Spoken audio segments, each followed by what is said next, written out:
Hey all, welcome to part 2 of our making a card game in Godot.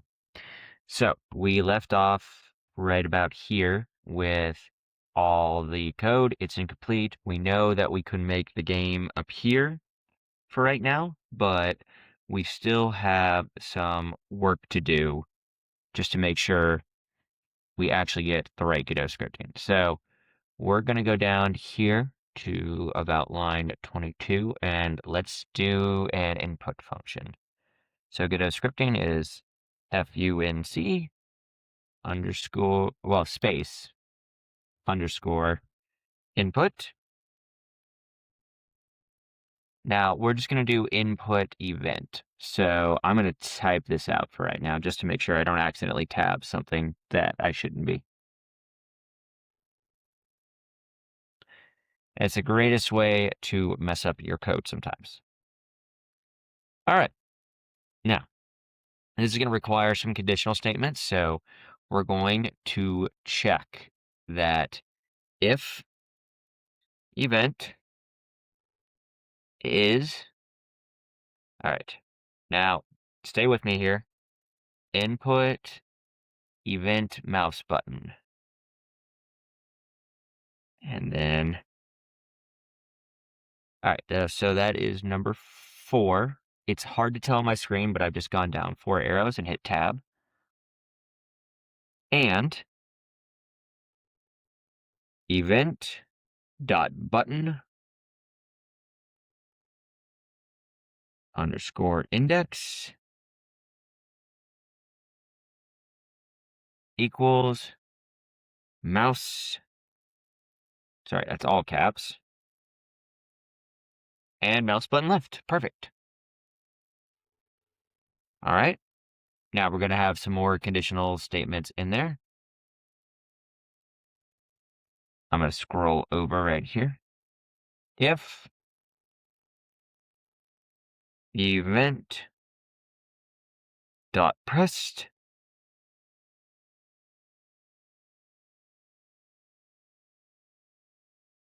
then we're going to do variable card equals, now it's going to be raycast check for card.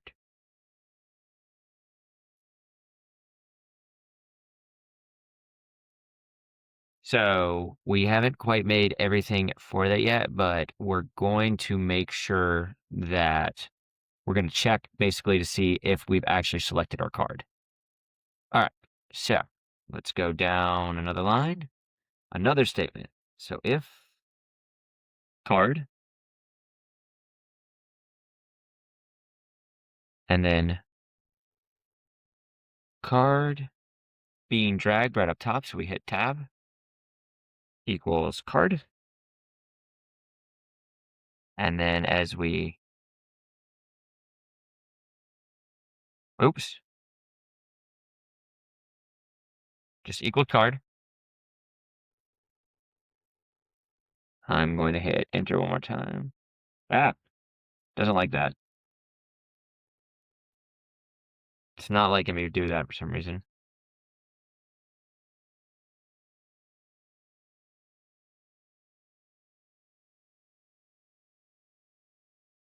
There we go. Honestly, can't tell you what that was. So if you're watching the video, thanks for sticking along with that. But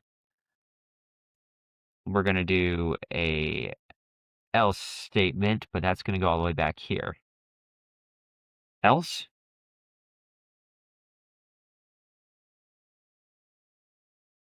we're going to do card being dragged equals null.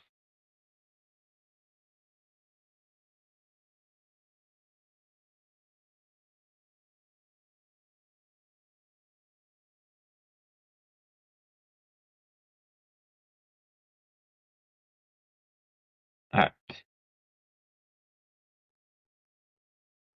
Now, we already set up a variable for raycast check for card, but we got to set that as a function so we actually call this stuff. So func Raycast. Check. For card. Parentheses, brackets. And now let's go in here. So we'll do a variable space state. And some of this, if it sounds like how do I know this? Again, I've just done a whole bunch of tutorials, but a lot of this is also in Godot documentation. I'm assuming in this video, you don't really want to work this. So you'd rather just follow along with something that I found to work. And if you are a student in one of our classes, we can explain all that logic in class. So get world 2D parentheses brackets dot direct space and yep, state. See, again, if I'm able to tab it like that, just so you know, for your own sake, as somebody who might just be learning Godot, that just means that Godot already has this functionality in it, and you're telling it something it very much so already knows. So, variable parameters. Now this is going to be another Godot function. So physics point query parameters 2D. That's a mouthful. All right, we don't quite have it. So point query parameters 2D. Perfect. It's right up top. So tabbing that. Dot new. Uh,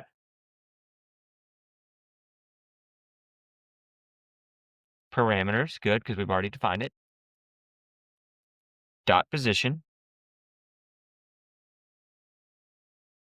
is going to equal get global mouse position. Perfect. All right, now let's go down.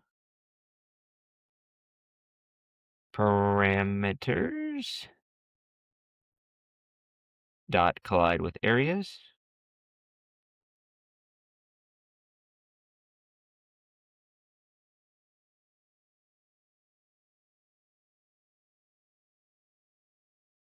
It's going to equal true.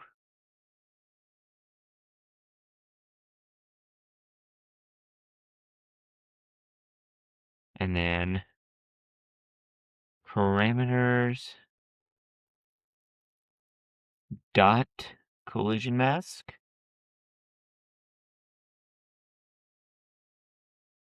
Go down right here. Equals collision mask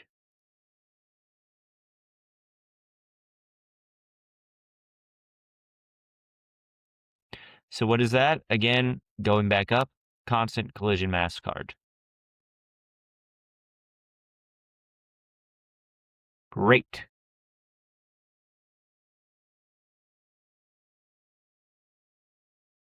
All right. This is a lot of coding, obviously. This is just to get it, but we'll see what the payoff is right after. Variable result equals space underscore state dot intersect underscore point. The underscores are literally just for spacing between words, but Godot doesn't acknowledge space as a valid thing. Most coding does not. So actually, I'm not really sure any coding that does, but that's just like if it requires multiple words, it's always going to do the underscore, so it's registered as one. Okay. I'm going to go down. So if result.size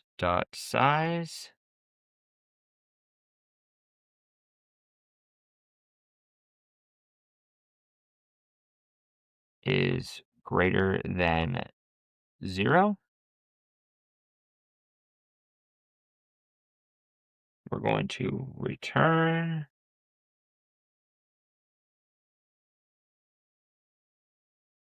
result. We're going to do brackets this time.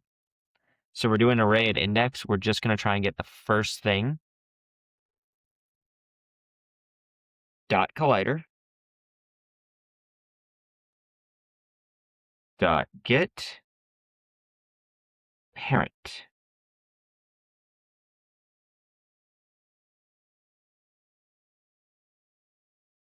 And then return null. So this way, if we aren't selecting something, we should be there. So let's see. All right.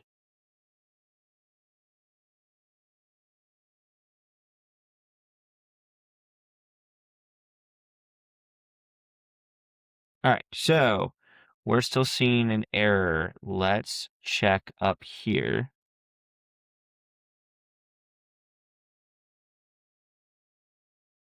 Okay. You know what? It's a really silly error, but if you're following along with me, this is why. And we always check the error. We haven't set this to anything. Equals 1.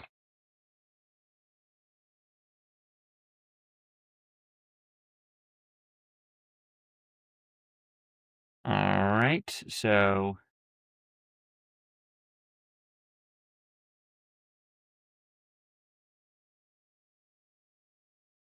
all right, so we have collision mask card equaling 1. We have everything else being called. Oh, okay. This is just what we do for typical troubleshooting. Capitalization matters, y'all. There we go. And now we don't have any errors. All right, so we're good to run the game. Let's see what's going to happen for that.